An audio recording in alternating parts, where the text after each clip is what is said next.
Azərbaycan xalqı, mən sizə bugün bilirsiniz nədən danışmaq istəyirəm? Cavid Qurbanovu bəlkə də bir çoxları tanıyır. Eks dəmir yollarının rəhbəri idi. Topaza nəzarət və s. və ilaxır. Cavid Qurbanov şəkildə gördüyünüz. Və bir də Pərviz Həşimli var. Bir vaxtlar özünə müxalif jurnalist deyirdi. Sonra hakimiyyətin qılıncının, Mehriban Əliyevanın dındığının, İlhamın daşşaqlarının altından keçdi. Oldu nə? Jurnalist. Və buna yeni bir vəzifə verdilər. Pərviz Həşimliyə. Nə vəzifəsi? Avropaya bəzi dırnaqarası blogerlərə, jurnalistlərə pul daşımaq vəzifəsi. Bəli. Hey, siz nədən xəbəriniz var?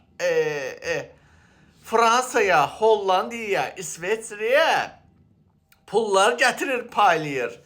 Bax, bu Pərviz Həşimli. Çerez Cavid Qurbanov, Cavid Qurbanov çerez Azərbaycan hakimiyyəti. Pul daşımaq işindən məşğuldur. Və hətta deyilənə görə bu Pərviz Həşimlə Cavid Qurbanov o qədər yaxın, o qədər cicibacıdırlar ki, hətta Cavid Qurbanov öz arvadını Pərvizə etibar eləyir. Pərviz də onu yaxşı dincəldir.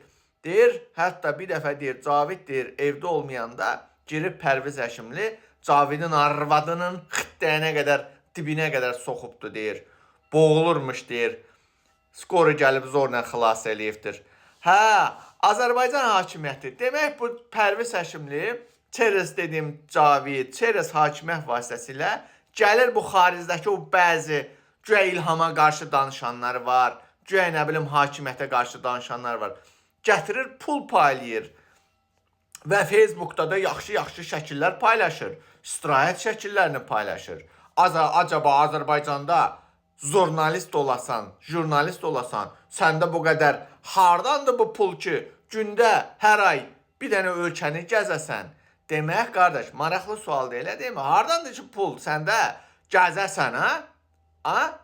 Bu qədər pul. Demək, Cavid Qurbanovun qara kassasıdır. Cavid Qurbanov da hakimiyyətin girir kabinetinə, Mehribanın, İlhamın kabinetinə. Deyir, bas xanım, sizi söyürlər, filankəs söyür, sizin adınızı çəkir, tənqid edir və s. və ilaxır. Onu susturacam. Və 1 milyon, 5 milyon, 10 milyon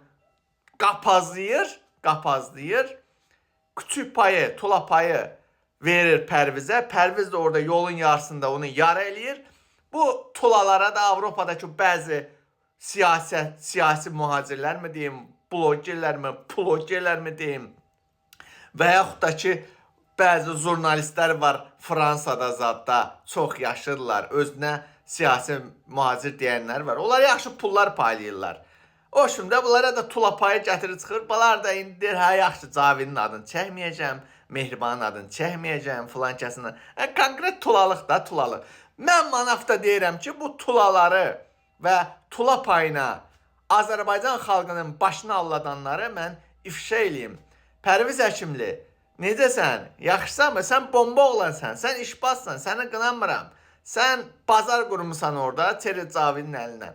Mən burada Cavid Qurbanov, onun ağzına verəcəm sənin, Cavid Qurbanov.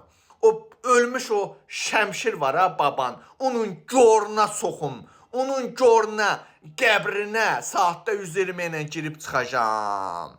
O baban var ha, o şəmşir. Onun görünə soxum. Onun qəbrinə soxum. Onun ruhuna soxum. O şəmşirdir, nədir?